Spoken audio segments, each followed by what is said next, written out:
The wind howled through the jagged peaks of the Himalayas, like the cry of some ancient spirit.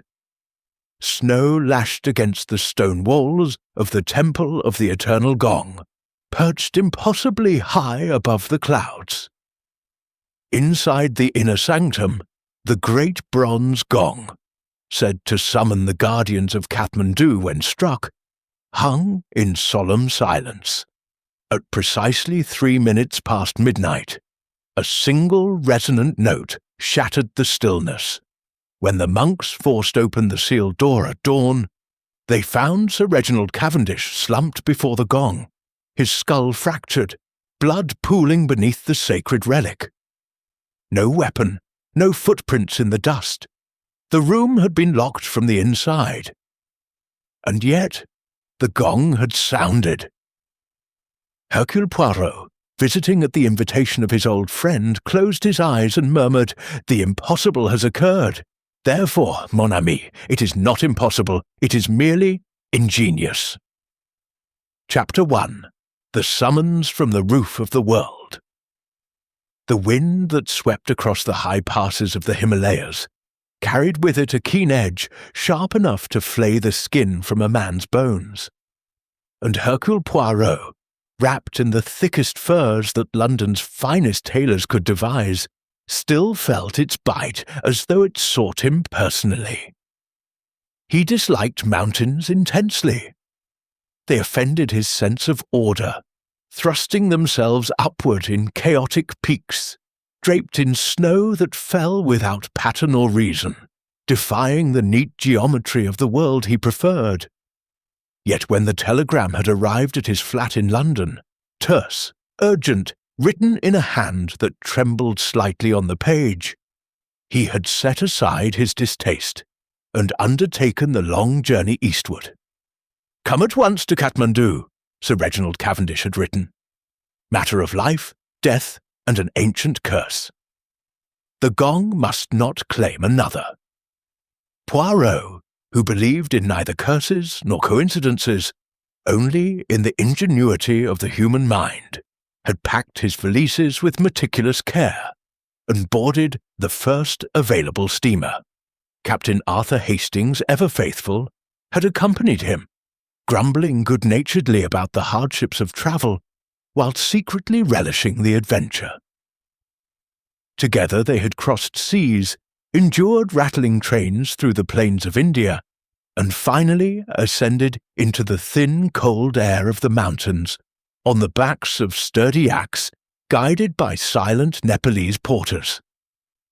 As the party crested the final ridge, the Temple of the Eternal Gong revealed itself. A fortress of crimson walls and golden roofs, perched upon a spur of rock that seemed to float above an ocean of cloud. Prayer flags snapped and fluttered in the gale, their colours vivid against the white waste, red, blue, green, yellow, and white, sending prayers skyward on every gust. The great bronze gong itself was said to hang within the innermost sanctum, a relic older than the temple, forged in a time when gods walked among men and sounded only to summon the guardians of the hidden valley. Sir Reginald Cavendish awaited them in the guest quarters, a low building of stone and timber, warmed by braziers of glowing juniper. He was a portly Englishman in his late 50s, with a florid complexion that spoke of rich living, and a pair of nervous eyes that darted continually toward the shadowed corners of the room.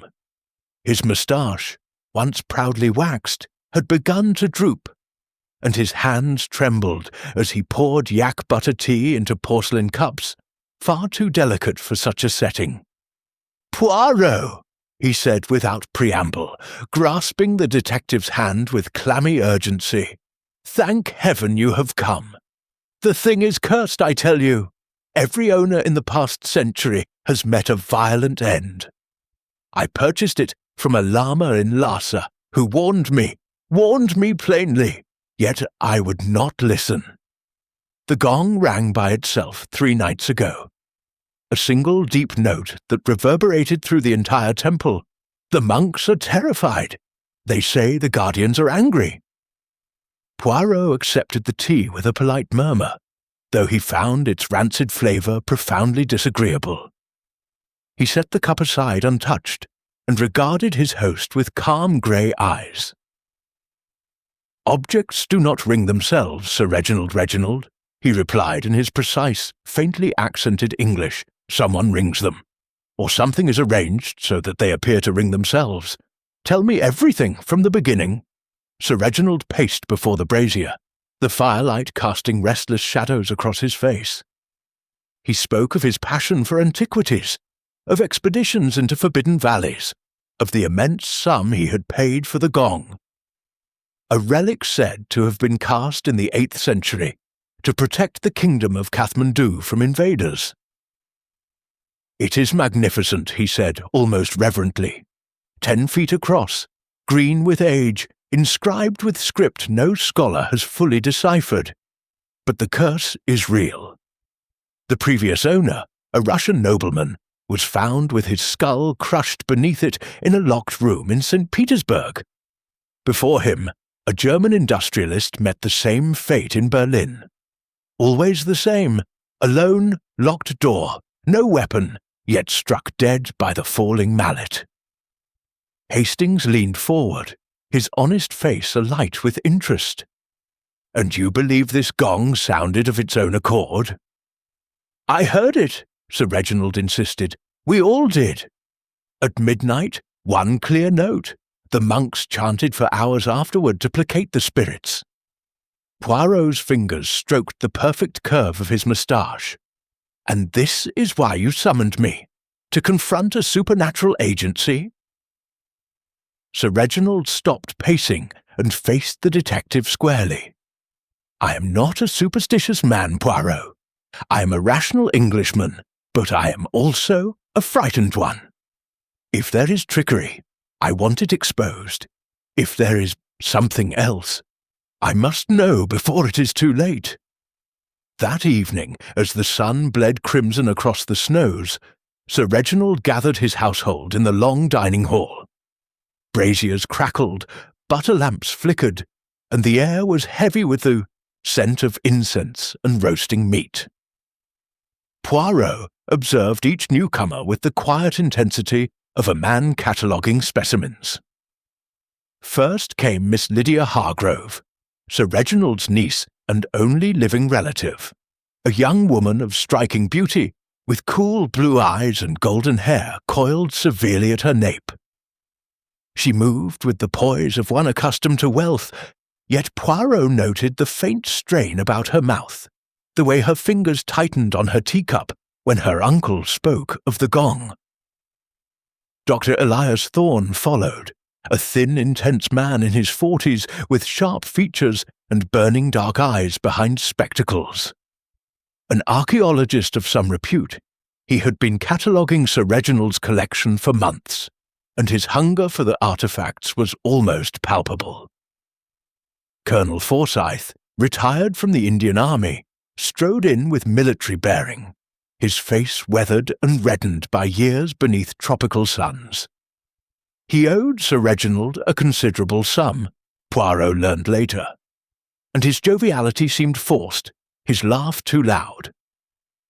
Raju Bahadur, the Nepalese secretary, entered silently, a dark, watchful man whose loyalty to his employer appeared absolute. Finally, Lama Dorje, the high priest of the temple, glided in with the serenity of one who has long ago transcended earthly fears. His robe was saffron, his head shaved, his eyes ancient and unreadable. Over dinner, conversation circled warily around the gong. Dr. Thorne spoke learnedly of its historical significance. Colonel Forsyth dismissed curses with bluff skepticism. Miss Hargrove said little, but her gaze often strayed to her uncle with something that might have been concern or calculation. Lama Dorje merely smiled and quoted scripture about the impermanence of all things. At last Sir Reginald raised his glass. "Tonight," he announced, his voice steady with the determination of a man who has made up his mind. "I shall spend the night alone in the gong chamber. I will face this curse, whatever it may be. If I emerge in the morning, the matter is settled. If not—" He looked directly at Poirot. "Then you, my friend, must discover the truth."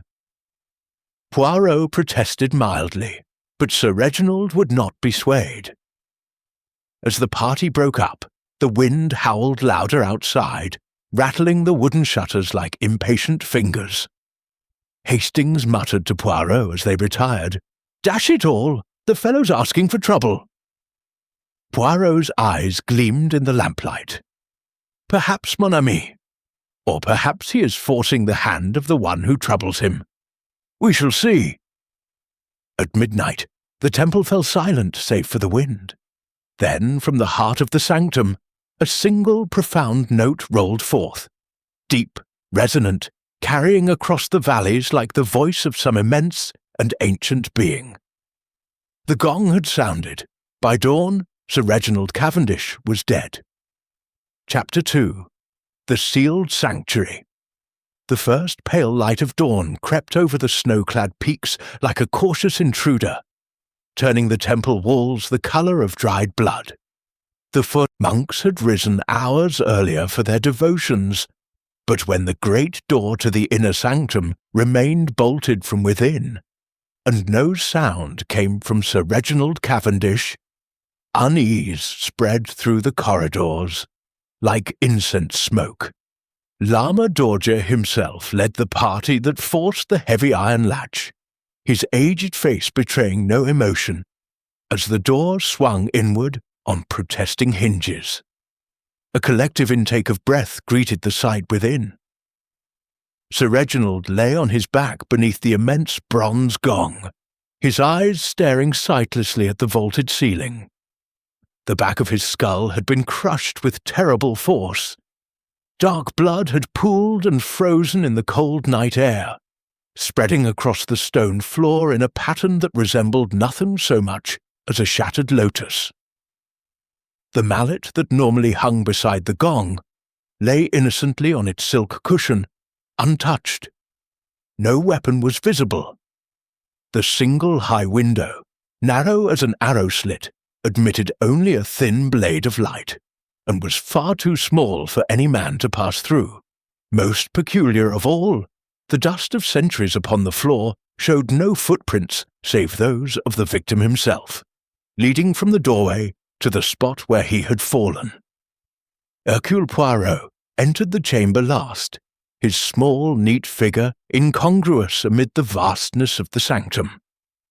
He stood quite still for a long moment, his gloved hands clasped behind his back, his eyes moving methodically over every detail. Captain Hastings hovered at his shoulder, his honest face pale with shock. "Good Lord, Poirot," he whispered, "it's impossible. The door was bolted from the inside. The window. No one could climb through that. And yet the poor fellow's been battered to death." "Impossible," Poirot repeated softly, the word tasting pleasant on his tongue. "When one encounters the impossible, Hastings, one must accept that one's premises are wrong. The door was bolted, yes. The window is inaccessible, yes. The floor undisturbed save by Sir Reginald's own feet, yes. Therefore, we must look not for how a murderer entered and left, but for how the murder was accomplished without such crude necessities." He moved forward with his characteristic precision, his patent leather shoes making no sound upon the stone. First he examined the body. Sir Reginald's arms were flung wide, as though he had been facing the gong when struck. The wound was to the rear of the skull, the blow delivered from above and behind with considerable force. Poirot noted the angle, the depth, the absence of defensive wounds upon the hands. Then he turned his attention to the gong itself. The great disc hung motionless from thick chains anchored in the ceiling beams. Its verdigris surface bore intricate inscriptions in an ancient script, and around its rim ran a faint, fresh scratch that caught Poirot's keen eye. He traced it delicately with one finger. The prayer flags strung across the beams above stirred gently in a draught that should not have existed, for the window was closed and the door had been sealed all night. Poirot's gaze followed their multicoloured lengths to where they disappeared into the shadows near the corner. Lama Dorje stood near the doorway, his hands folded within the sleeves of his robe. "The gong has claimed another," he said quietly. Sir Reginald mocked the guardians. He struck bargains with sacred things. Now the balance is restored. Dr. Elias Thorne pushed forward impatiently, his thin face alight with academic indignation. "Superstitious rot! The man was murdered, plainly. Someone entered this room and killed him. The question is how?" Colonel Forsyth cleared his throat noisily. "No one could have, Thorne. We all heard the gong at midnight, and the door was bolted when we came this morning. Unless you're suggesting one of the monks." He let the implication hang. Miss Lydia Hargrove had remained in the corridor, one hand pressed to her mouth, but now she stepped inside, her face ashen beneath her fur hood. "My uncle was brave," she said, her voice barely above a whisper. "He wanted to prove there was no curse, and now—" Her eyes filled with tears that might have been grief or fear. Raju Bahadur said nothing at all, but his dark gaze moved constantly between the Europeans and the impassive face of Lama Dorje. Poirot completed his circuit of the room. He noted the incense burners, cold now, with ash scattered more thickly near the door than elsewhere. He observed Sir Reginald's pocket watch, which had stopped at precisely 3 minutes past 12. He examined the bolt on the inside of the door. Solid iron, recently oiled, showing no signs of tampering. Finally, he stood beneath the gong and looked upward, his head tilted in that characteristic bird-like fashion. "Curious," he murmured, "most curious. The blow came from above, yet the mallet remains untouched. The gong sounded, yet no hand struck it. The room was sealed, yet death entered. One might almost believe in spirits, n'est-ce pas?" Hastings gave a nervous laugh. "You're not serious, Poirot?"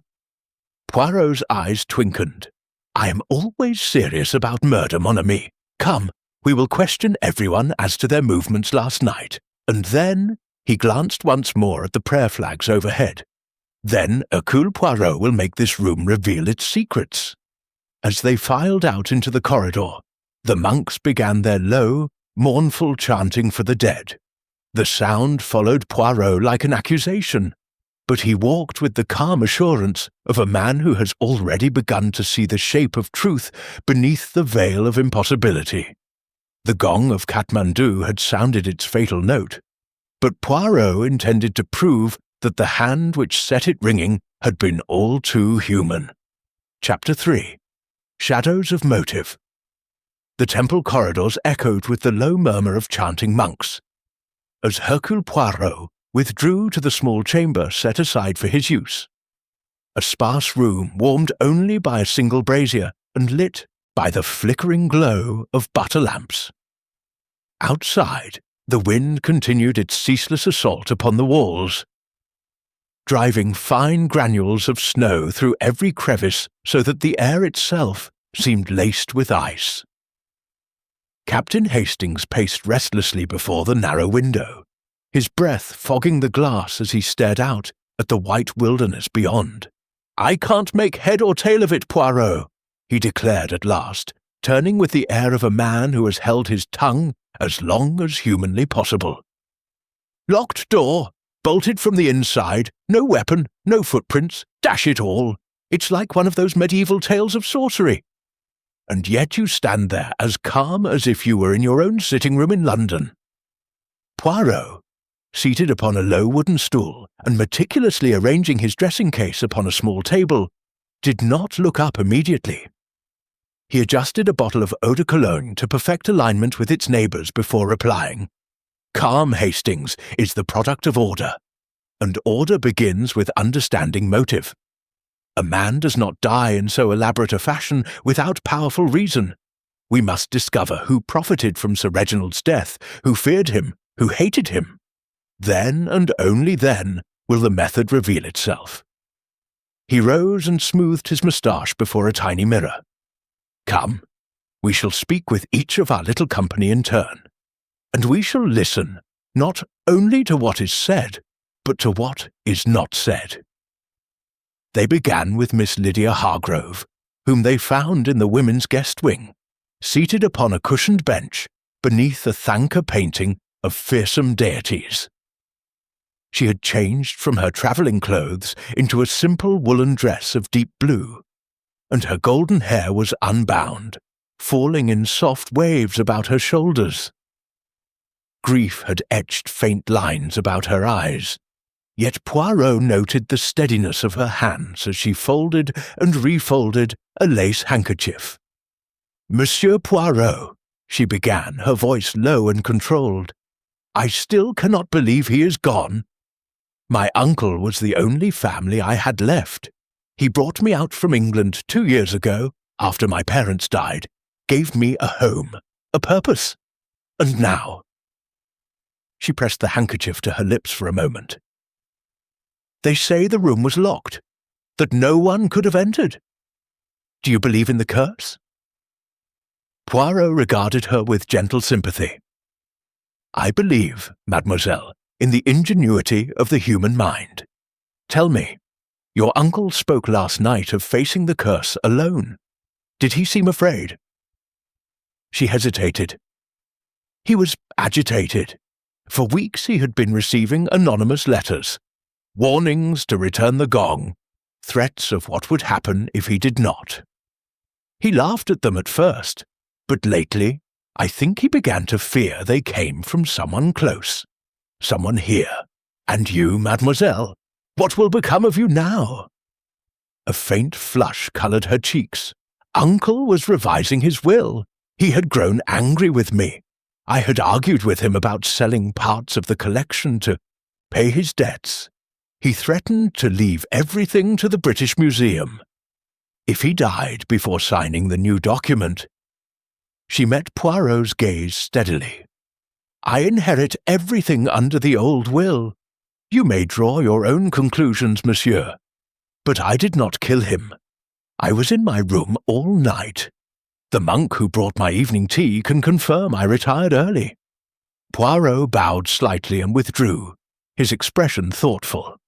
Dr. Elias Thorne awaited them in the library, surrounded by open crates of manuscripts and artifacts. His thin fingers drummed impatiently upon a lacquered box as he looked up. "At last," he said sharply. "I trust you are treating this as murder, rather than indulging the monk's superstitions. Cavendish was a fool, hoarding treasures that belong to scholarship. But murder, yes, unquestionably murder." Poirot seated himself opposite the archaeologist.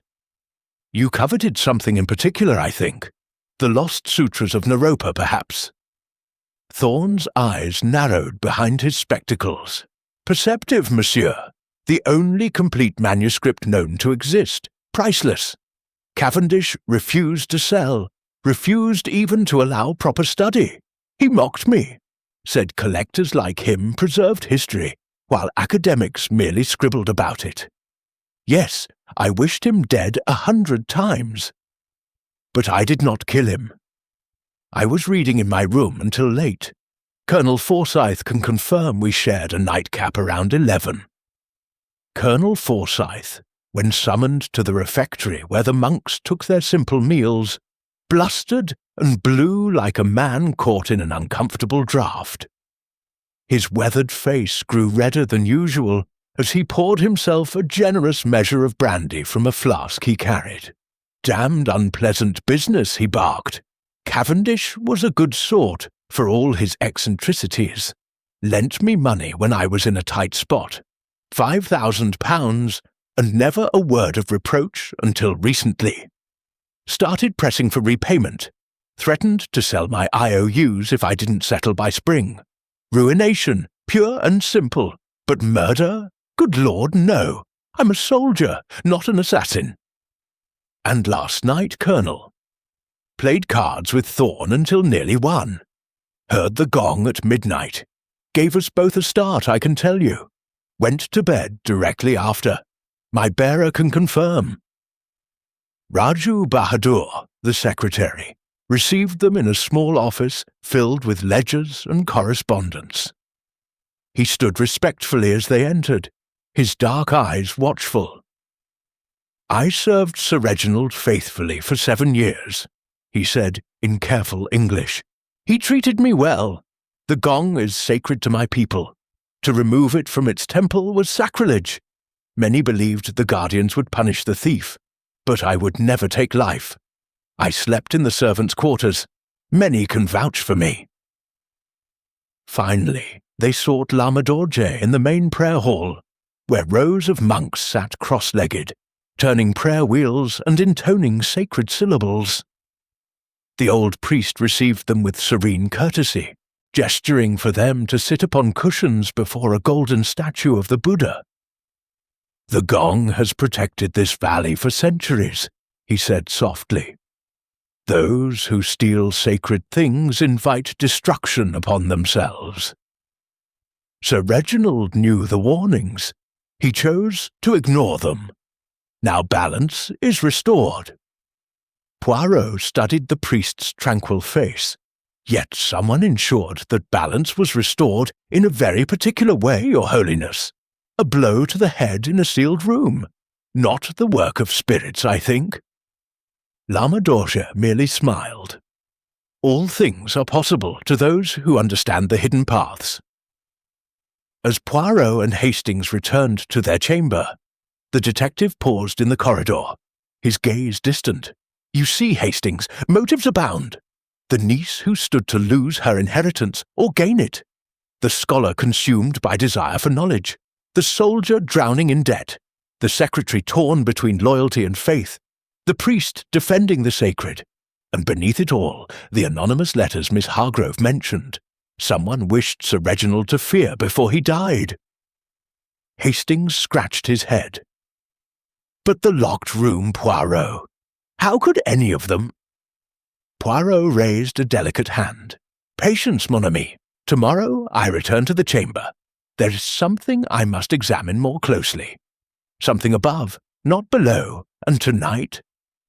His eyes gleamed. Tonight we set a little trap, for I am convinced the murderer is not yet finished. The gong has sounded once.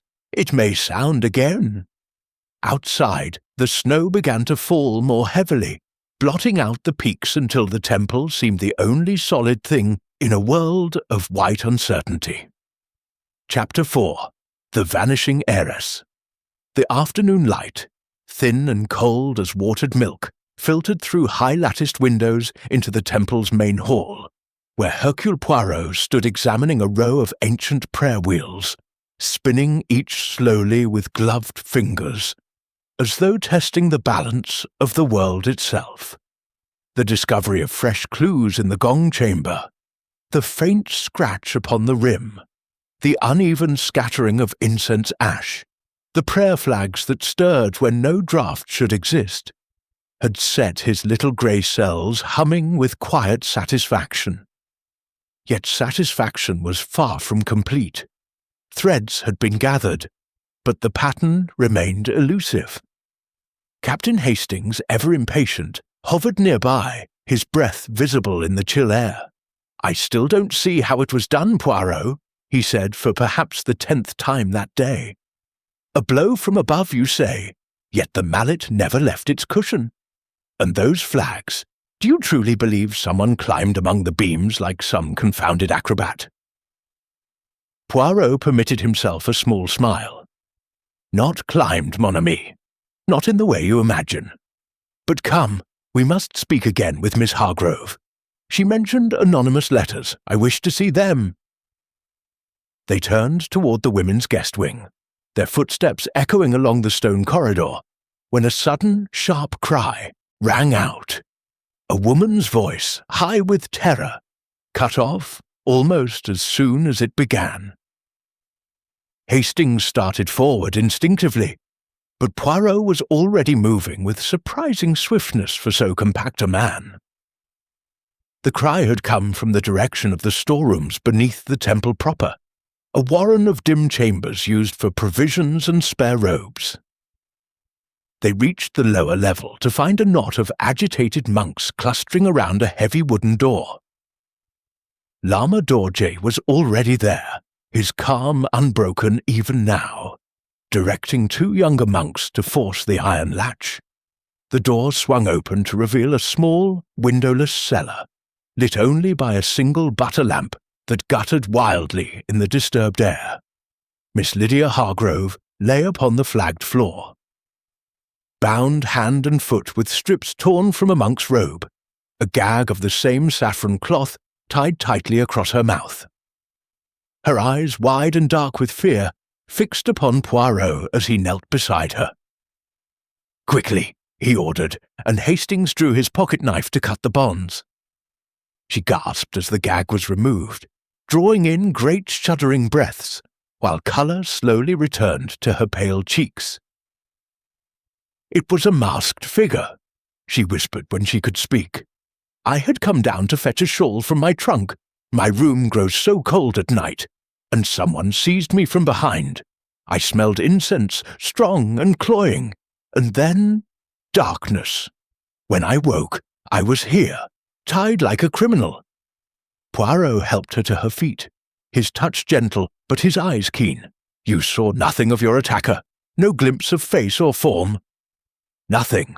Only a shadow, tall and swift, and the incense, monk's incense, the same as in the prayer halls."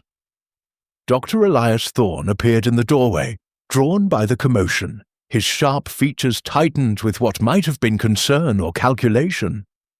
"Good heavens!" he exclaimed. "First Cavendish, now his niece. This is no mere murder. It is persecution." Colonel Forsyth pushed through next, red-faced and breathing heavily from the stairs. "Bandits, by God! Local brigands who resent Europeans meddling with their relics.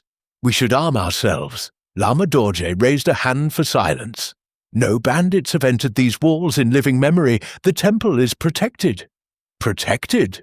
Forsyth snorted. "Tell that to Sir Reginald." Poirot ignored the brewing argument and conducted a swift examination of the cellar. A high ventilation slit, barely wide enough for a man's arm, admitted a sliver of grey light. The dust upon the floor showed clear signs of disturbance, scuffed footprints leading to a section of stone wall where one block appeared slightly misaligned. He pressed it experimentally, and the block swung inward on hidden pivots, revealing a narrow passage beyond, black as pitch and smelling of age and earth. "A hidden way," Hastings breathed. "Poirot, this changes everything. Someone could have entered the gong chamber the same way." Poirot's moustache twitched with interest. "Indeed, and yet, mon ami, observe, the dust in the passage itself is undisturbed save for a few recent scrapes near the entrance. Whoever bound Miss Hargrove came and went through the cellar door, not the passage. The attack upon her was meant to be discovered quickly. Why?" He turned to Miss Hargrove, who leaned heavily upon Hastings's arm. "Mademoiselle, you spoke of anonymous letters warning your uncle. Did you yourself receive any such threats?" She shook her head. "No, only uncle. But lately he believed someone here was trying to drive him away, or worse, he said the walls had ears." Poirot considered this, his gaze moving thoughtfully over the assembled company. Dr. Thorne adjusted his spectacles nervously. Colonel Forsyth avoided meeting anyone's eyes. Raju Bahadur stood silently at the rear, his face inscrutable. Lama Dorje merely watched, serene as ever. That evening, after Miss Hargrove had been settled in her room with a monk posted outside her door, Poirot drew Hastings aside in their chamber. The wind had risen again, moaning around the eaves like a living thing. "You see the pattern emerging?" Poirot asked quietly. "Sir Reginald is killed in a locked room, made to appear the work of a curse. Then his heiress is attacked, not harmed seriously, but frightened and silenced for a time. Someone wishes us to believe in supernatural vengeance, or perhaps in a madman among us. But the hidden passage, that is the key. It suggests knowledge of the temple's secrets, knowledge possessed by few." "Thorn," Hastings said promptly. "He's been studying the place for months. And that motive of his, the manuscript. Possible, Poirot conceded, or the colonel, desperate to delay repayment of his debt, or even Raju Bahadur, torn between loyalties, or the lama himself, defending the sacred. We must watch, Hastings, watch very carefully." He moved to the window and stood looking out into the whirling snow. "Tonight, I will examine the gong chamber again by lamplight. There is something I must confirm about those prayer flags and the beams above. And you, mon ami, you will keep watch upon the suspects, especially Dr. Thorne. I have a suspicion he may try to remove something incriminating while attention is diverted." Hastings nodded grimly. "Right you are.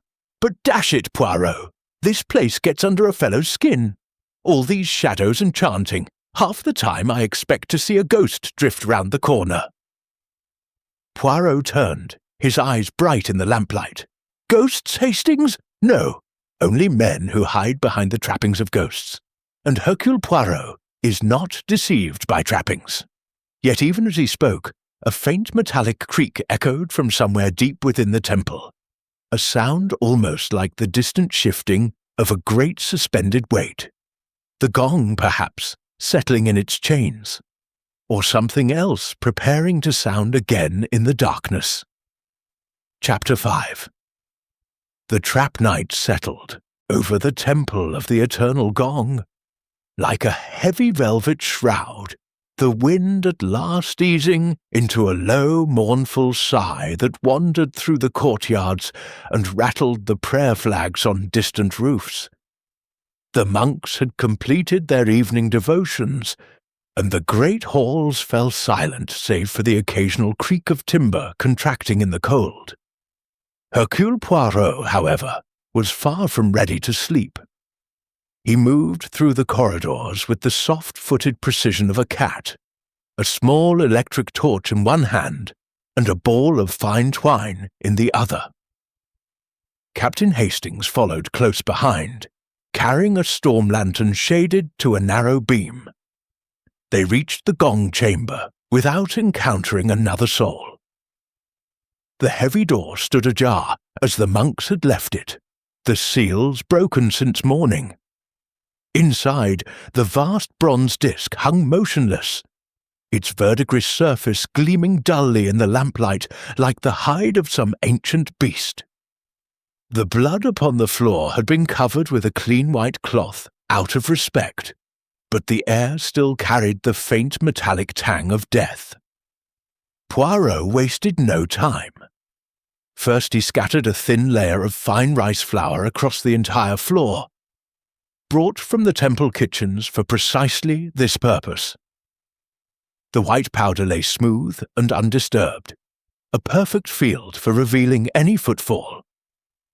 Next he stretched threads at ankle height across the doorway and the entrance to the newly discovered hidden passage, tying them to small bells he had borrowed from a prayer wheel.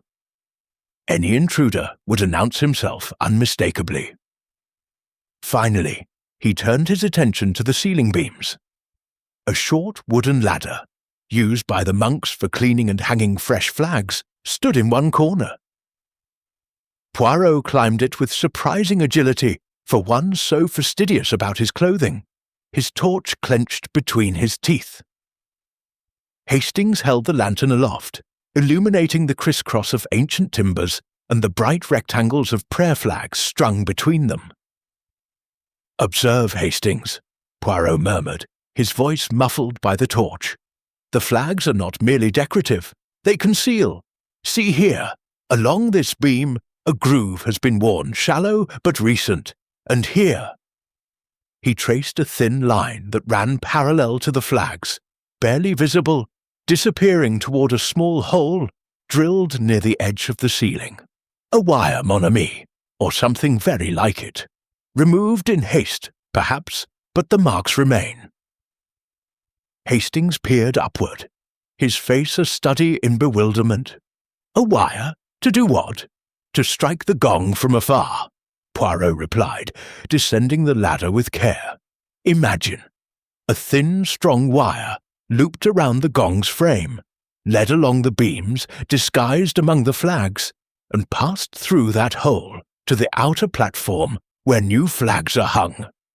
A sharp pull from outside would swing the gong against its striker.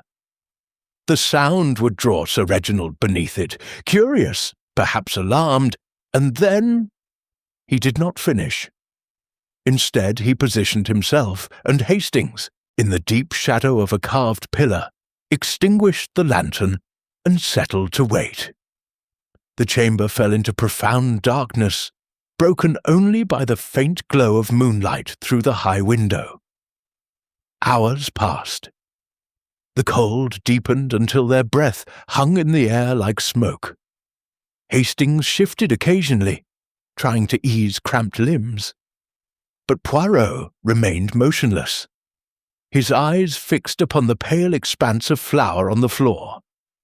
At 17 minutes past 3 by Poirot's pocket watch, a faint sound reached them, a soft scrape, as of stone moving upon stone, the hidden passage. Hastings tensed, but Poirot's hand restrained him. A section of wall swung inward silently, revealing a deeper blackness beyond.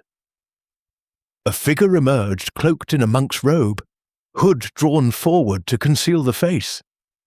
In one hand it carried a small lantern shaded to a pinprick, in the other a short, heavy mallet. The intruder moved with confidence, straight toward the gong.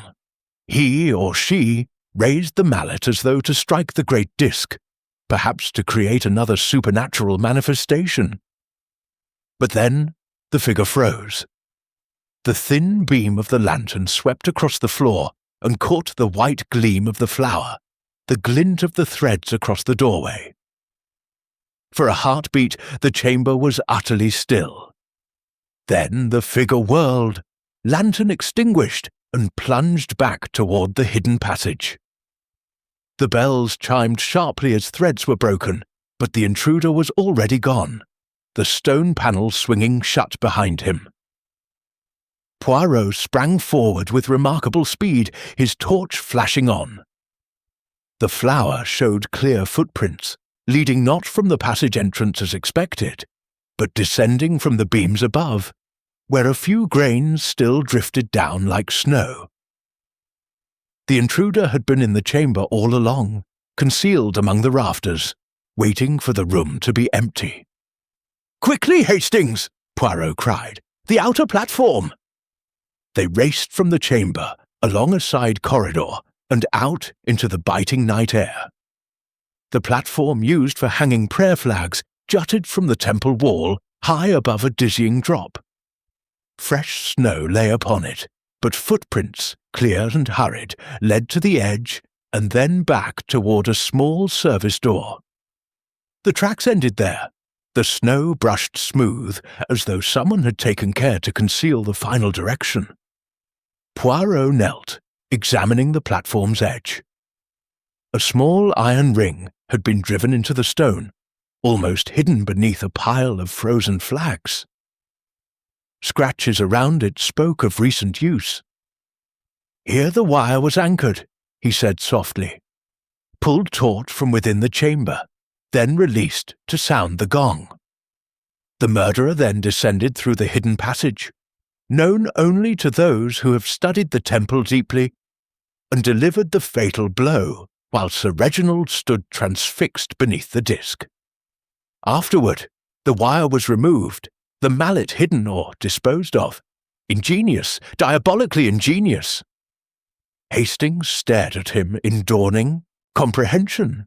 Then the attempt tonight was to retrieve something left behind or to create another incident. Both, perhaps. But now we know the method. The locked room is no longer locked.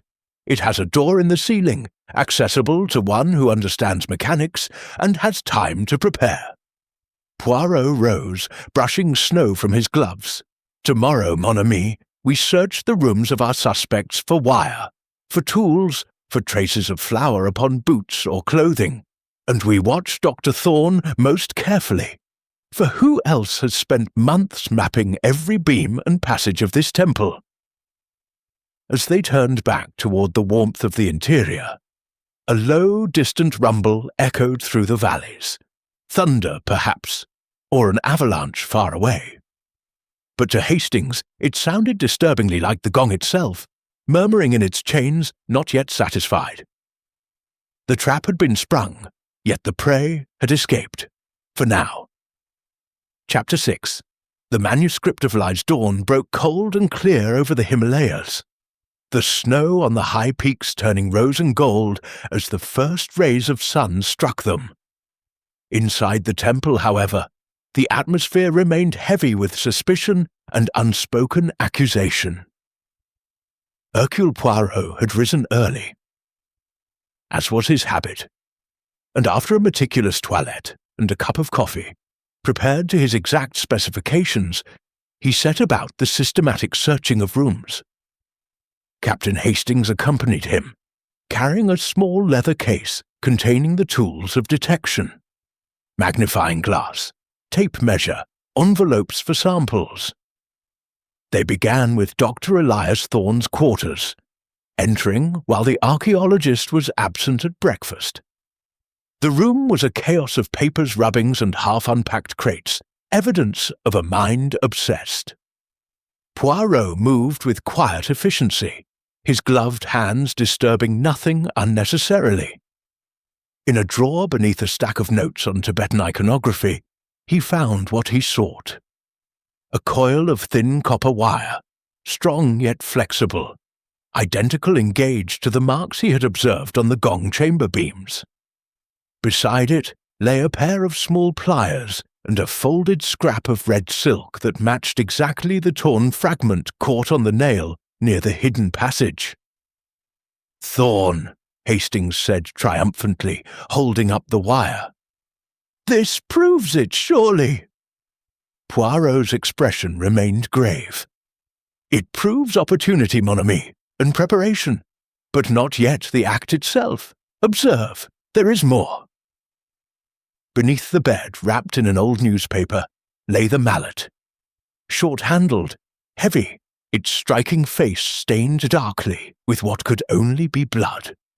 A few strands of hair adhered to the wood, grey, matching Sir Reginald's. Hastings whistled softly.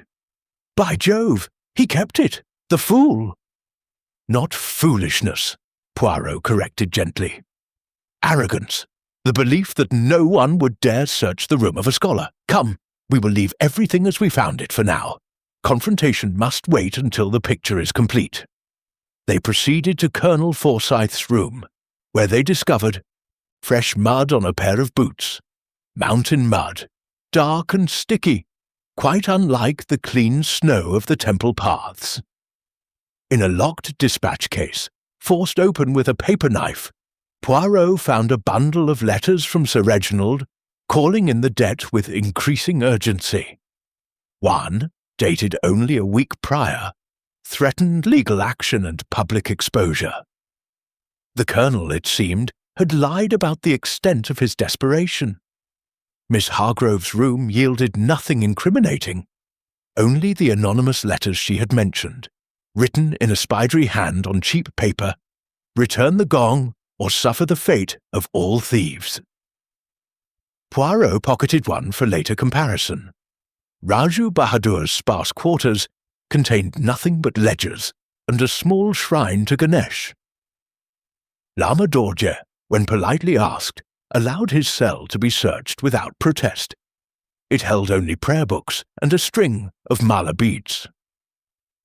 By midday, Poirot had gathered undeniable evidence against Dr. Thorne. yet something troubled him. He summoned the archaeologist to the small library, closing the door firmly behind them. "You have been busy, Dr. Thorne," Poirot began mildly, seating himself opposite the agitated scholar. "The wire, the tools, the mallet stained with blood, all hidden in your room. You studied the temple structure for months. You knew the hidden passage, the beams, the platform outside. You coveted the lost sutras with a passion that bordered upon madness. Sir Reginald refused to sell. You created the illusion of a curse. First the anonymous letters to frighten him, then the midnight ringing of the gong using your ingenious wire. When he entered the chamber to confront the curse, you descended through the passage and struck him down. Afterward, you removed the wire, hid the mallet, and waited for superstition to do the rest." Thorne's face had gone white beneath his spectacles. "This is outrageous! Yes, I have wire. I use it for binding manuscripts. The mallet? I know nothing of any mallet. You have no proof I was in that chamber." "Your fingerprints upon the tools, perhaps," Poirot said quietly. "And the scrap of silk matching the prayer flags you yourself replaced last month. But there is one thing more damning. Your alibi. You claimed to have played cards with Colonel Forsyth until nearly 1 o'clock. Yet the Colonel, when pressed separately this morning, admitted the game ended at 11:30. You paid him, I think, to extend the time, to cover the period when the gong sounded and the murder was committed." Thorne surged to his feet, his thin hands clenching. "Lies! All of it! Even if the Colonel betrayed me, where is your proof of the act itself? You have circumstances, monsieur, nothing more." Poirot regarded him steadily. "Circumstances, when they fit perfectly, are proof. But you are correct, there is a loose thread. Why did Sir Reginald change his will in the days before his death? I have searched his desk. The new document leaves the Iad Dashit collection to the British Museum, with one significant provision. You, Dr. Thorne, are named curator for life. A handsome salary, prestige, unlimited access to the sutras you crave.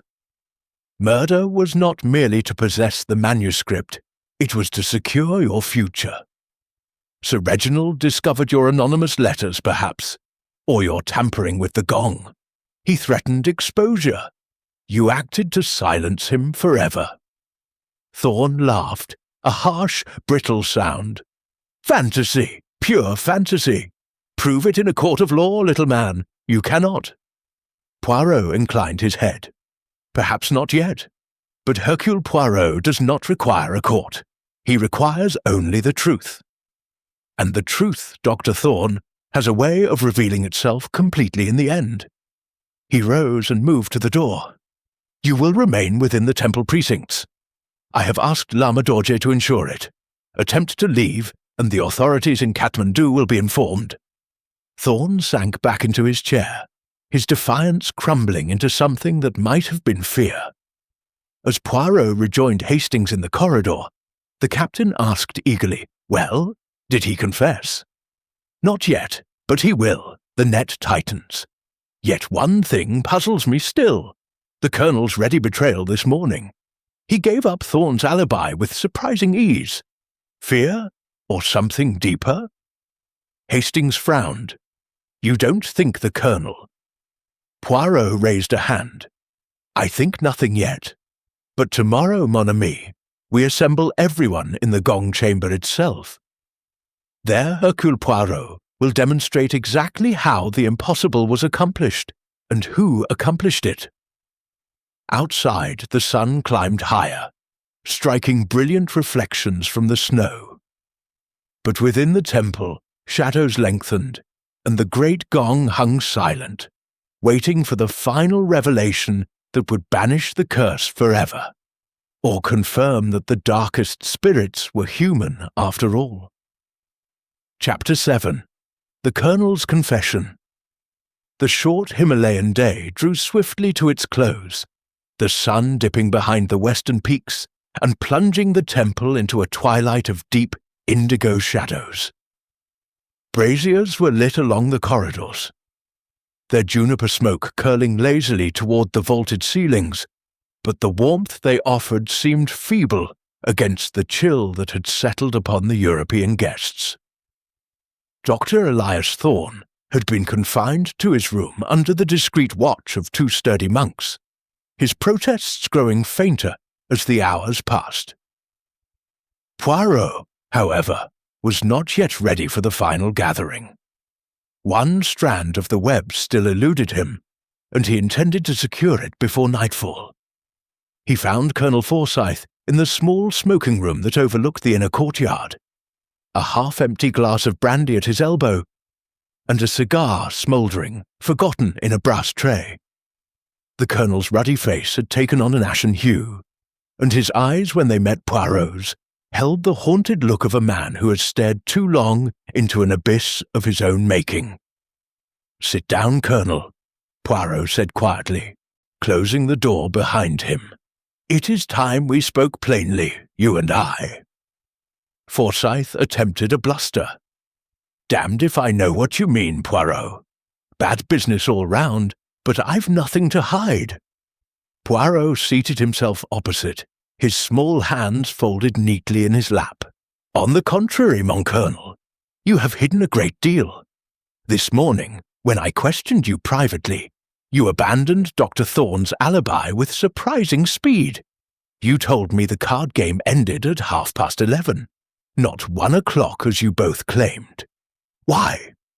The Colonel's fingers tightened around the glass.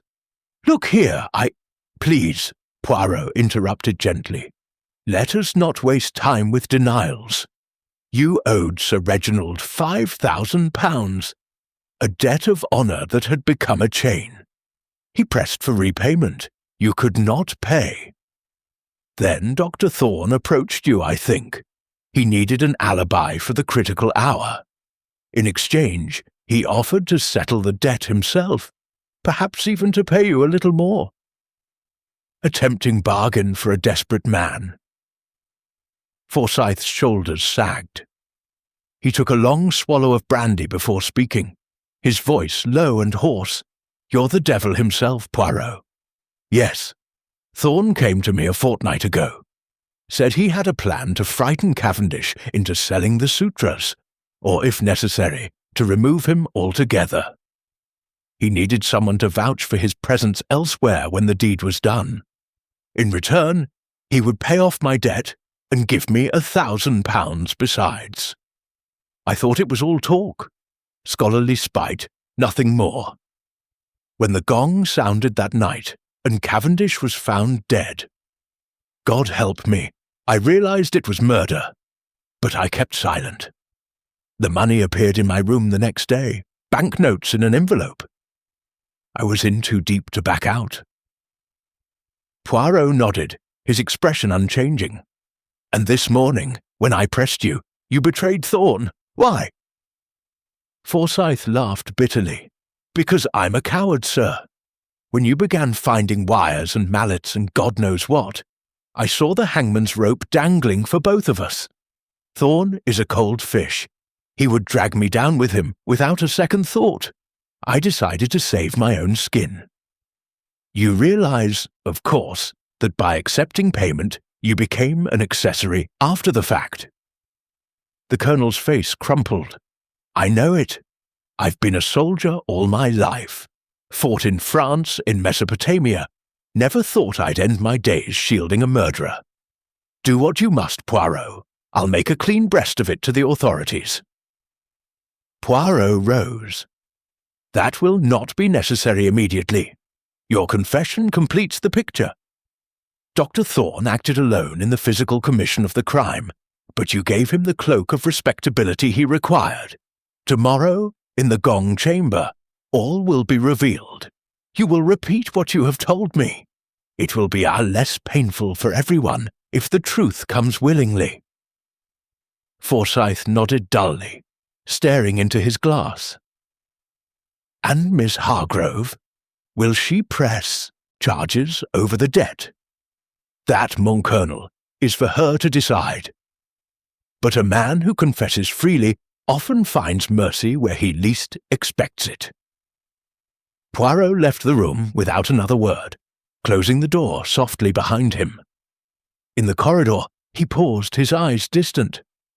The motive was now clear beyond doubt. Thorn's consuming passion for the sutras, his certainty that they belonged to scholarship rather than to one private collector, had twisted into murder. The new will, discovered that afternoon in Sir Reginald's locked desk and deciphered with Hastings' assistance, confirmed it utterly. Everything to the British Museum, with Thorn appointed curator for life. Murder had secured not only possession but power and prestige. Yet Poirot felt no triumph, only the quiet satisfaction of order restored. The anonymous letters had been Thorn's work, designed to build fear. The attack on Miss Hargrove, a desperate attempt to deflect suspicion once Poirot began to probe too closely. The wire mechanism, the hidden passage, the staged supernatural manifestations, all the elaborate trappings of a mind that believed itself superior to ordinary men. As he made his way toward the dining hall, Hastings intercepted him, eyes bright with curiosity. "Well, Poirot, did the old soldier crack?" "He did," Poirot replied. "Tomorrow we conclude the matter. Dr. Thorne will face justice, and the gong will trouble us no more." Hastings glanced toward the inner sanctum, where the great disk hung in shadow. "Funny thing, Poirot. I could almost swear I heard it shift just now, as if it knew the game was up." Poirot smiled thinly. "It knows nothing, mon ami. It is bronze and silence. Only men know guilt, and the little grey cells of Hercule Poirot know the truth." That night the temple slept uneasily, the wind rising once more to prowl the rooftops. In his room, Dr. Thorne sat motionless by his window, staring out at the moonlit snows. While in another wing, Colonel Forsyth wrote a long letter to an old comrade in Simla, setting his affairs in order. And in the gong chamber, the great disk hung motionless, waiting for the morning when its final secret would be spoken aloud, and the curse, man-made and fragile as pride, would be broken forever. Chapter 8. The Little Grey Cells. The morning light poured into the gong chamber like clear water, illuminating every corner of the stone room that had guarded its deadly secret for so long. The great bronze disk hung in the centre, motionless and solemn, its ancient inscriptions catching the sun in faint green fire. The white cloth covering the bloodstains had been removed at Poirot's request. He wished nothing hidden, when the truth was finally spoken. They assembled in a half-circle before the gong. Miss Lydia Hargrove, pale but composed, Colonel Forsyth, upright yet defeated, his eyes fixed upon the floor. Dr. Elias Thorne, thin and defiant, flanked by two silent monks, Raju Bahadur and Lama Dorje, watching with grave attention. Captain Hastings at Poirot's side, scarcely able to contain his excitement. Hercule Poirot stood beneath the gong itself, small and immaculate, his hands clasped behind his back, his green eyes moving slowly over each face. "Mesdames et messieurs," he began, his voice precise and carrying easily in the vaulted space, "we are gathered here, in the very room where Sir Reginald Cavendish met his death, to dispel once and for all the shadow of a curse. For a curse there was, but it was a curse of greed, of ambition, of a mind that placed its own desires above human life." He paused, letting the silence settle. "You believed, many of you, that a supernatural agency had struck Sir Reginald down. A locked room, a bolted door, no weapon, no footprints, the gong sounding at midnight as though by invisible hands. What could be more terrifying than the vengeance of ancient guardians? Yet Hercule Poirot does not believe in ghosts. He believes in order, in method, in the little grey cells. and those little grey cells have shown that this impossible crime was not impossible at all. It was merely ingenious. He turned to the ladder in the corner and climbed it with deliberate care until he stood level with the beams. Observe the prayer flags, bright, innocent, fluttering in the draught, but they served a darker purpose. Among them ran a thin copper wire, looped through the frame of the gong, and led across these beams to a small hole above the outer platform. From there, a sharp pull would swing the gong against its striker, producing the midnight note that drew Sir Reginald beneath it, wondering, perhaps alarmed. Poirot descended and gestured to Hastings, who held a length of the recovered wire. At Poirot's nod, Hastings threaded it swiftly through the gong's frame and pulled. The great disc swung forward and struck its hidden clapper with a deep resonant note that rolled through the chamber like thunder. Miss Hargrove started. Colonel Forsyth flinched. "You hear," Poirot continued calmly. "No spirit, only mechanics. The murderer, hidden outside upon the platform, sounded the gong. Sir Reginald, brave or foolish, had entered the chamber to confront the curse he no longer quite believed in. The sound brought him here, directly beneath the disc, looking upward in puzzlement. Then the murderer entered, through the hidden passage known to scholars who have studied this temple for months." Poirot moved to the wall and pressed the concealed panel. It swung open silently. Down the narrow stairs, into the cellar, and then into this room.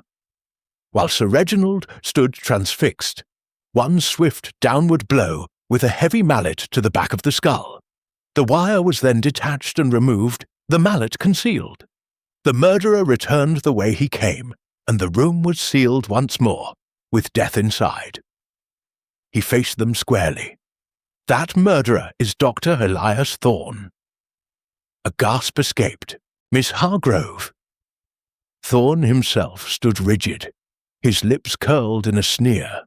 "You desired the lost sutras of Naropa with a passion that consumed you," Poirot continued inexorably. "Sir Reginald refused to sell. You sent anonymous letters to frighten him. When that failed, you devised this elaborate theatre of a curse. You prepared the wire, studied the passages, waited for your opportunity. And when Sir Reginald, suspecting trickery, announced he would spend the night here alone, you saw your chance. You struck the gong from outside. You entered. You killed. Afterward, you attempted to divert suspicion by attacking Miss Hargrove, binding her in the cellar to suggest a madman or vengeful spirit still at large. But you were seen upon the platform that night by a monk who thought nothing of it at the time. And you kept the mallet, wrapped carelessly in your room, along with the wire and tools." Thorne laughed sharply. "Circumstantial nonsense. You have no witness to the act itself. Where is this monk who supposedly saw me? And the mallet? Anyone could have placed it in my room." Poirot turned to Colonel Forsyth. "Colonel?" The old soldier stepped forward, his face grey. "I can bear it no longer. Thorne paid my debt to Cavendish and Moore, to give him a false alibi. We played cards only until 11:30. He left then. I lied for him. God forgive me." Thorne's defiance cracked. "You traitor!" "No," Forsyth said heavily. "You made me a traitor to everything I once believed in." Poirot produced the mallet from beneath a cloth, wrapped in saffron robe fragments. "Your fingerprints are upon this, Doctor. The blood is Sir Reginald's. The robe was stolen to create the ghost Captain Hastings glimpsed among the beams when we set our trap. You returned that night to remove final traces, but we were waiting." Thorne lunged suddenly toward the open door, but Raju Bahadur and the monks were swifter. He was seized and held fast. "It was for knowledge!" Thorne cried, struggling wildly. "The sutras belong to the world. Not to one greedy collector. He would have buried them in his private vault. Poirot shook his head sadly. They belonged to Sir Reginald. You stole a life for parchment. That is not scholarship, monsieur. That is murder. Lama Dorje stepped forward, his aged face serene. The guardians have spoken through you, Monsieur Poirot. Balance is restored. As Thorne was led away, still protesting, the tension in the chamber broke like a storm passing. Miss Hargrove wept quietly upon Hastings's shoulder. Colonel Forsyth stood alone, staring at the gong as though seeing his own reflection in its verdigris depths. Poirot allowed himself a small, satisfied sigh. The impossible had been explained, the curse was lifted, and the little grey cells, as always, had triumphed. Chapter 9. Order Restored. The gong chamber, so recently the stage for accusation and revelation, now seemed almost peaceful in the slanting afternoon light. Dr. Elias Thorne had been led away to a secure room to await the arrival of authorities from Kathmandu, a journey that would take several days through the high passes. The monks moved about their duties with renewed serenity, their chanting rising and falling like gentle waves, as though the temple itself exhaled a long-held breath. Lama Dorje approached the great bronze disc, his saffron robes brushing the stone floor. With slow, deliberate reverence, he lifted a padded mallet from its silk rest, not the weapon of murder, but the ceremonial one kept for sacred rites. He struck the gong once, a single pure note that swelled and filled the chamber, reverberating through the beams and out across the snow-clad valleys. The sound was clear, mournful, yet somehow cleansing, lingering in the air long after the vibrations ceased. The guardians accept the truth, the old priest said softly, bowing toward the disc. The balance is restored. The gong will sound no more in anger. Miss Lydia Hargrove stood nearby, her eyes dry now, though faint traces of tears still marked her cheeks. She watched the lama with a new respect. The cool poise she had worn like armor, softened by the events of the past days. I shall donate the lost sutras to the temple, she announced quietly to Poirot and Hastings. They belong here, among those who understand their true value. Uncle collected beautiful things, but in the end, he lost sight of what mattered. I will not make the same mistake. Poirot inclined his head. A wise decision, mademoiselle. Possession is a heavy burden when it comes at the cost of the soul. Colonel Forsyth approached next, his military bearing somewhat restored, though his face remained etched with shame. He stopped before Miss Hargrove and executed a stiff bow. Miss Hargrove, Lydia, I have no right to ask anything of you. But the debt, your uncle's money, I will repay every penny, even if it takes the rest of my days. You have my word as an officer. She regarded him for a long moment, then extended her hand. The debt is forgiven, Colonel. You were drawn into a darker game than you intended. Let it end here. Forsyth took her hand briefly, his eyes suspiciously bright. You are generous, my dear, more than I deserve. Raju Bahadur, who had watched the proceedings in silent loyalty, now stepped forward and spoke for the first time in many hours. Sir Reginald was a good master in his way, he said simply. He brought wealth to many, but wealth is not wisdom. The mountains teach us that. As the party dispersed, Poirot lingered a moment longer beneath the gong, his gaze travelling once more over the beams, the prayer flags, the hidden panel, now merely architectural curiosities rather than instruments of death. Hastings joined him, hands thrust deep into his coat pockets against the chill. Well, Poirot, another triumph for the little grey. Cells. Though I confess, I shall be glad to leave these mountains. They're dashed oppressive. Poirot smiled, stroking his moustache. "You think so, mon ami? And yet they have a symmetry, these peaks, rising clean and pure toward the heavens. It is man who introduces disorder. But order, Hastings, order has been restored." Lama Dorje returned with a small delegation of monks. In their hands they carried a neatly wrapped parcel, bound in yellow silk. "A gift," the Lama said, presenting it to Poirot. "A recording cylinder, made by one of our younger brothers who studied in Calcutta. The purified gong, struck this day in gratitude, for the one who sees clearly." Poirot accepted it with a bow. "You honour me, Your Holiness. I shall treasure it." That evening, as the temple lamps were lit and the final meal shared, a quiet harmony settled over the company. The curse, that fragile illusion woven from greed and fear, had been utterly dispelled. The gong would sound again, but only in ceremony, its voice raised in peace rather than vengeance. Outside, the stars emerged one by one in the vast Himalayan sky, brilliant and eternal. And for the first time in weeks, no one in the temple woke to the dread of a midnight note echoing through the darkness. Chapter 10. Descent from the Roof. The yaks stood patiently in the temple courtyard, their breath steaming in the crisp morning air, packs laden with the few possessions Poirot and Hastings would carry down into the valleys.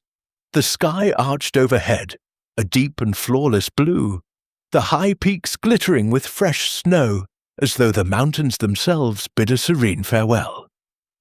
The party had assembled to see them off. Miss Lydia Hargrove, in a fur-trimmed coat, her face touched with quiet gratitude. Colonel Forsyth, erect and solemn, determined to begin his long journey toward redemption. Raju Bahadur, with folded hands and a respectful bow.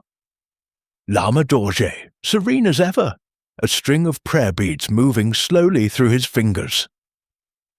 Poirot adjusted his scarf with care, his overcoat buttoned to the throat against the cold. He surveyed the temple one last time, the crimson walls, the golden roofs, the prayer flags snapping brightly in the breeze, and permitted himself a small sigh of satisfaction. "You have given us much, Your Holiness," he said to Lama Dorje, accepting a final cup of butter tea. "Clarity in a place of shadows."